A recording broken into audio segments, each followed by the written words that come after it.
का जो हमारा टॉपिक है वो है लीनियर डिपेंडेंट और लीनियर इंडिपेंडेंट, और इसको फाइंड करने के भी आगे फर्दर मेथड्स होंगे, उसको भी हम इस लेक्चर में डिस्कस करेंगे। फर्स्ट हम लीनियर डिपेंडेंस किसे कहेंगे कि ऐसी वैल्यूज़ हमारे पास, लेट्स से कि हमारे पास अगर दो फंक्शंस दिए गए हैं, दो से ज़्यादा भी हो सकते हैं, हम अपनी आसानी के लिए यहाँ पे फर्स्ट जो डेफिनेशन ले रहे हैं उसमें दो फंक्शंस को डिस्कस कर रहे हैं कि अगर हमारे पास दो फंक्शंस दिए गए हों उनको हम लीनियरली डिपेंडेंट कहेंगे on the interval if there exist two constants c1 and c2 not both zero. कि यहाँ पे इस फॉर्म की इक्वेशन होगी हमारे पास, अगर यहाँ पे c1 और c2 दोनों ही ज़ीरो नहीं है तो हम कहेंगे कि ये हमारे पास एक लीनियर डिपेंडेंट सॉल्यूशन होगा। ये फर्दर जब एग्जांपल करेंगे तो आपको क्लियर हो जाएगा कि किस तरह से हम कह सकते हैं कि हमारे पास जो सॉल्यूशन है वो लीनियरली डिपेंडेंस है या फिर इंडिपेंडेंट है। इसकी जनरल डेफिनेशन पे आ जाते हैं कि a set of functions is set to be linearly dependent on an interval I if c1 c2 so on to cn not all zero. अब यहाँ पे फंक्शंस हम ले रहे हैं y1 टू yn तक, इसी तरह से हमारे पास जो कॉन्स्टेंट्स आएंगे वो c1 y1 plus c2 y2 plus c3 y3 and so on to cn yn is equal to zero for all x's from the interval I. ठीक है, तो ये हमारे पास इसकी डेफिनेशन है। नेक्स्ट हमारे पास लीनियरली इंडिपेंडेंस है कि अगर हमारे पास दो फंक्शंस दिए गए हैं और वहाँ पे हम उसको लीनियरली इंडिपेंडेंट तब कहेंगे उस फंक्शन को वहाँ पे हमारे पास c1 और c2 दोनों की वैल्यूज़ ही ज़ीरो निकल आएँ। अगर तो ज़ीरो आ रही हैं तो हम कहेंगे कि ये हमारे पास क्या है, एक लीनियर इंडिपेंडेंट सोल्यूशन दे रहा है कि वो एक दूसरे पर डिपेंड नहीं कर रही वैल्यूज़। एग्ज़ाम्पल देखते हैं, एग्ज़ाम्पल से आपको क्लियर हो जाएगा। एग्ज़ाम्पल 1 है कि आपके पास y1 और y2 की वैल्यूज़ दी गई हैं और साथ में हमें एक इंटरवल दे दिया गया है। इसका मतलब है कि हमने क्या करना है, लीनियर डिपेंडेंस और इंडिपेंडेंट चेक करना है, और उसकी इक्वेशन क्या है, इस फॉर्म में इक्वेशन होती है। हमने वो इक्वेशन यहाँ पे मेंशन कर दी, c1 y1 plus c2 y2 is equal to zero. y1 और y2 की वैल्यूज़ आपके पास गिवन है, हमने वो वैल्यूज़ पुट कर दी। अब यहाँ पे अगर हम, क्योंकि फंक्शन y1 और y2 की वैल्यूज़ गिवन है, हम उनको ज़ीरो नहीं कह सकते। ठीक है, तो वो हमारे पास वैल्यूज़ गिवन है, साथ में हम इस इंटरवल में से ज़रूरी नहीं है कि आप यही दो वैल्यूज़ लें, कोई भी दो वैल्यूज़ ले लें। ठीक है, तो हमारे पास क्या होगा कि x is from minus infinity to infinity है, तो ये 1/2 भी इस इंटरवल में से आ रहा है और -1 भी इसमें से आ रहा है। आप -1 ज़ीरो भी ले सकते हैं, ज़ीरो लेंगे तो वो हमारे पास कंडीशन सेटिस्फाई नहीं होगी, तो इसलिए हम c1 और c2 को कोई ना कोई वैल्यू देंगे। ठीक है, हमारे पास नॉट बोथ ज़ीरो या कोई भी जो है वो डेफिनेशन के अकॉर्डिंग देखें तो दो हमारे पास फंक्शंस हैं तो दोनों के कांस्टेंट ज़ीरो नहीं होने चाहिए। तो हमने यहाँ पे उनकी वैल्यूज़ लेट से 1/2 और -1 ली। जब हम इन वैल्यूज़ को पुट करते हैं तो हमारे पास क्या आता है, इसको सॉल्व करने से ये किसके इक्वल आ गया, ज़ीरो के। इसका मतलब है कि जो हमने c1 और c2 की वैल्यूज़ यहाँ पे रखी हैं वो इनको सेटिस्फाई कर रही है इस इक्वेशन को। तो इसका मतलब है कि जो हमारे पास c1 और c2 आया, यहाँ पे देखें कि दोनों ज़ीरो नहीं है, तो हम कहेंगे कि ये y1 और y2 जो है हमारे पास लीनियरली डिपेंडेंट फंक्शंस हैं। नेक्स्ट हमारे पास एग्जांपल है y1 is equal to t and y2 is equal to t square. ठीक है, तो इक्वेशन हमारे पास लीनियरली इंडिपेंडेंट की है, c1 y1 plus c2 y2 is equal to zero. Values को पुट किया, c1 t plus c2 t square. अब यहाँ से हम इसको बाय कंपेयरिंग कोफिशिएंट्स भी निकाल सकते हैं और डायरेक्टली भी यहाँ पे इसको सॉल्व कर सकते हैं। हम इसको अपनी आसानी के लिए कंपेयरिंग कोफिशिएंट्स के थ्रू कर लेते हैं कि हमने t और t स्क्वायर के कोफिशिएंट्स को कंपेयर किया तो हमारे पास यहाँ पे रिज़ल्ट आ जाता है c1 is equal to zero and c2 is equal to zero. दोनों रिजल्ट ज़ीरो आ रहे हैं, कॉन्स्टेंट्स की वैल्यू ज़ीरो आ रही हैं, तो इसका मतलब है कि जो हमारे पास y1 और y2 हैं दोनों लीनियरली इंडिपेंडेंट है कि y1 ना तो y2 पे डिपेंड कर रहा है और ना ही y2 y1 पे डिपेंड कर रहा है। एक और एग्जांपल देख लेते हैं। यहाँ पे नेक्स्ट हम जो है तीन फंक्शंस को डील कर रहे हैं। हमारे पास क्या है, y1 y2 एंड y3।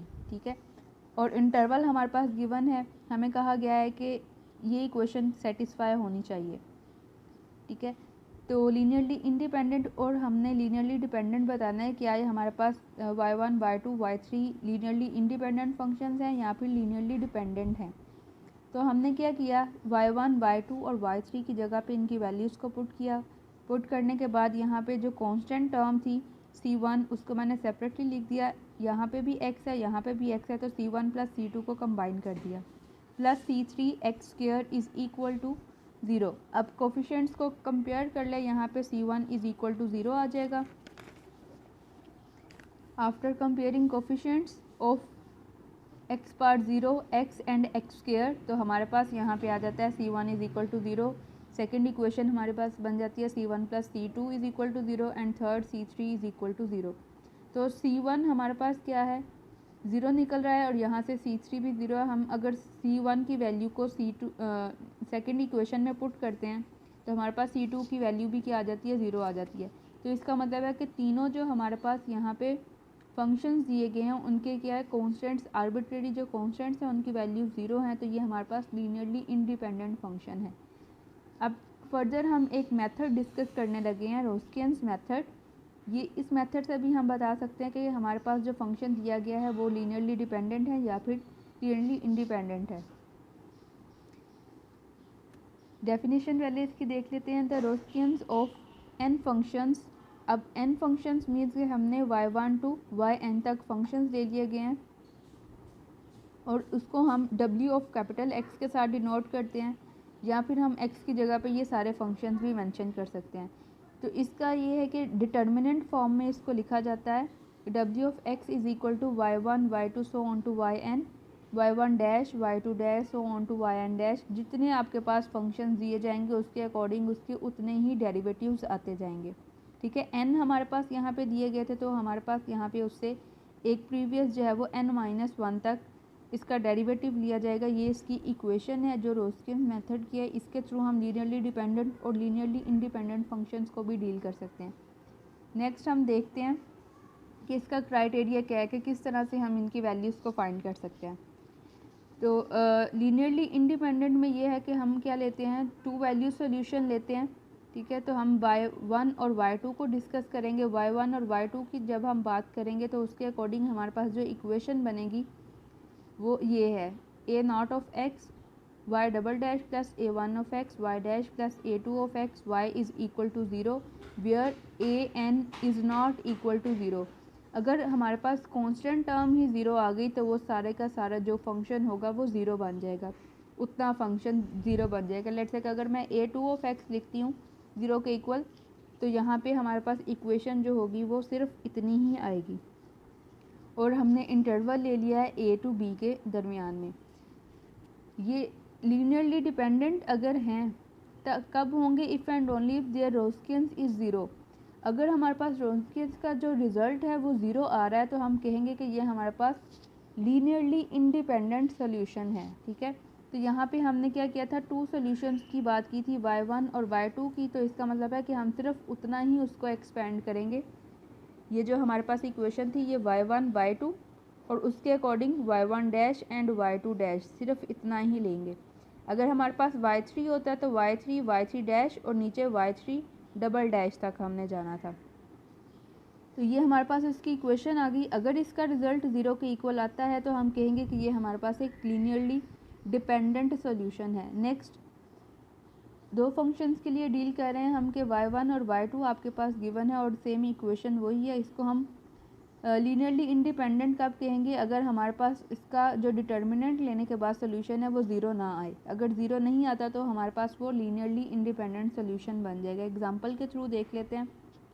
आपके पास यहाँ पे y1 और y2 दिया गया है और हमें कहा गया है कि इसका बताएं कि ये हमारे पास लीनियरली इंडिपेंडेंट है या फिर लीनियरली डिपेंडेंट है बाय यूजिंग रोस्कियंस मेथड।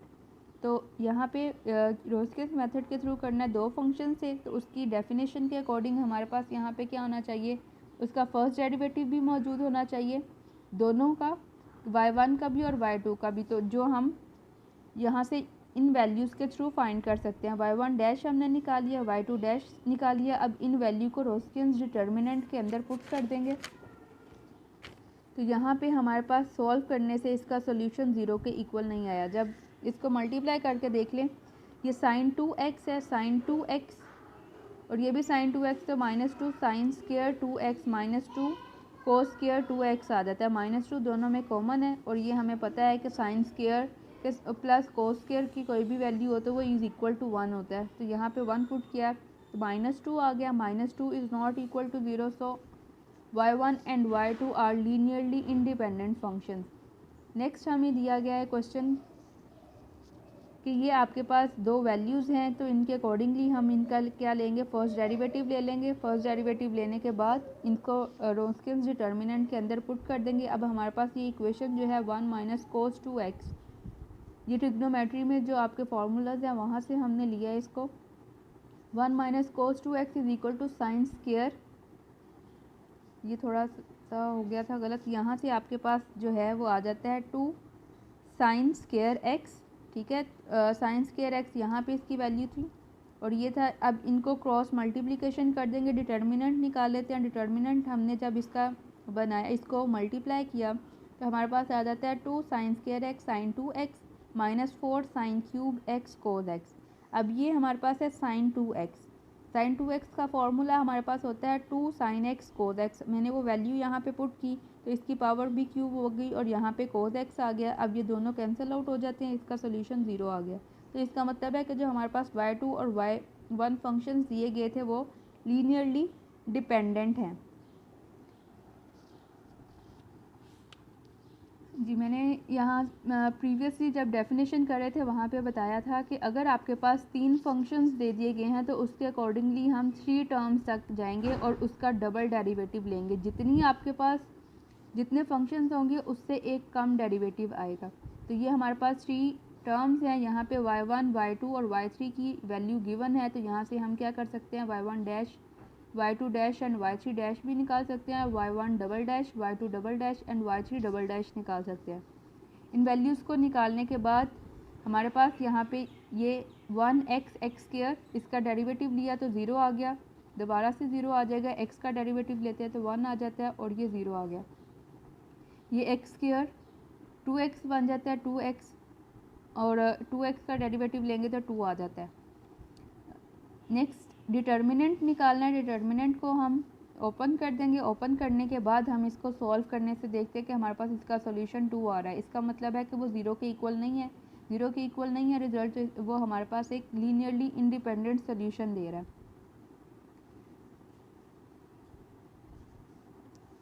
नेक्स्ट ये क्वेश्चन है, ये आपके पास क्वेश्चन है इस तरह से, ये एग्ज़ाम में पूछा जा सकता है क्वेश्चन के given that y is equal to c1 e power x plus c2 e power minus x of solution of differential equation this, कि ये इसका सोल्यूशन है of the interval minus infinity to infinity.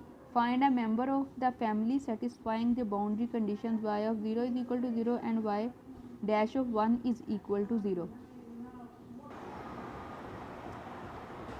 यहाँ पे हमारे पास जो इक्वेशन है y is equal to c1 e power x plus c2 e power minus x, पहले हमने इसको वेरीफाई करना है कि क्या ये वाकई इसका सोल्यूशन है। तो उसके लिए हमें क्या करना पड़ेगा, इसका फर्स्ट डेरिवेटिव लेना पड़ेगा और इसका सेकंड डेरिवेटिव लेना पड़ेगा। फर्स्ट डेरिवेटिव लिया तो हमारे पास ये इक्वेशन आ जाती है इसकी, माइनस x है तो माइनस स्टार्टिंग में आ गया। अगेन इसका डेरिवेटिव लेंगे, डेरिवेटिव लिया तो हमारे पास ये इक्वेशन बन जाती है। अब यहाँ पे c1 e power x plus c2 e power minus x is equal to y था, मैंने यहाँ पे उसकी जगह पे y पुट कर दिया। y को लेफ़्ट साइड पे मूव किया तो ये हमारे पास वही इक्वेशन आ गई जो हमारे पास गिवन थी। इसका मतलब है कि हमारे पास ये जो y is equal to c1 e power x plus c2 e power minus x है वो डिफरेंशियल इक्वेशन का सोल्यूशन है। नेक्स्ट आपके पास यहाँ पे y,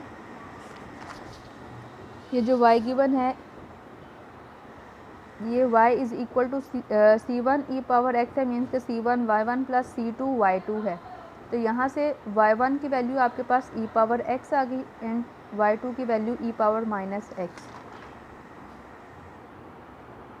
तो यहाँ से अब इसका रोस्किन्स मेथड के थ्रू अगर हम सॉल्व कर रहे हैं तो इसका फर्स्ट डेरिवेटिव निकाल लिया। फर्स्ट डेरिवेटिव निकालने के बाद मैंने इन वैल्यूज़ को पुट किया। पुट करने से हमारे पास यहाँ पे आ जाता है e power minus e power zero and e power zero is equal to 1 और इसका सोल्यूशन आ गया -2 which is not equal to 0। So y1 and y2 are linearly independent functions. Next हमारे पास कंडीशन गिवन थी कि हमने इसकी बाउंड्री वैल्यू कंडीशंस को अप्लाई करना है। बाउंड्री वैल्यूज़ किस तरह से हैं कि यहाँ पे इनकी जो x की वैल्यूज़ है वो डिफ़र कर रही है एक दूसरे से। अब फर्स्ट हम इसको ले लेंगे, उसके बाद हमने जो फर्स्ट डेरिवेटिव लिया उसमें हम इस वैल्यू को पुट कर देंगे। दोनों इक्वेशन यहाँ पे मैंने मेंशन कर दिए हैं कि y is equal to c1 e power x plus c2 e power minus x है and y dash is equal to c1 e power x minus c2 e power minus x। इसमें हम y of 0 is equal to 0 put कर देंगे। Put करने से हमारे पास यहाँ पे इक्वेशन बन जाती है c1 प्लस c2। अब ये वैल्यू हम इसमें पुट करेंगे तो हमारे पास दूसरी इक्वेशन निकल आती है c1 माइनस c2। तो अब 1 और 2 को अगर हम ऐड करते हैं, ऐड करने से c2 कैंसिल हो जाएगा और ये आ गया 1 is equal to 2 c1 which give c1 is equal to 1/2। अब 1/2 को मैं या तो इक्वेशन 1 में पुट कर देंगे या फिर उसको इक्वेशन 2 में पुट कर देंगे। तो मैंने यहाँ पे इक्वेशन 2 में पुट किया। पुट करने से हमारे पास यहाँ पे इसकी वैल्यू आ जाती है c2 इज़ इक्वल टू -1/2। तो यहाँ पे c2 और c1 दोनों की वैल्यूज़ नॉन ज़ीरो हैं, ठीक है। तो यहाँ पे हम उनका पर्टिकुलर सोल्यूशन में लिख सकते हैं। पर्टिकुलर सोल्यूशन हमारे पास यहाँ पे आ जाएगा y is equal to 1/2 e power x plus -1/2 e power minus x। यहाँ पे हमने आज लीनियरली डिपेंडेंट और लीनियरली इंडिपेंडेंट फंक्शंस को डिस्कस किया और उसके दो मेथड्स थे। दोनों मेथड्स को हमने जो है लेक्चर में डिस्कस किया।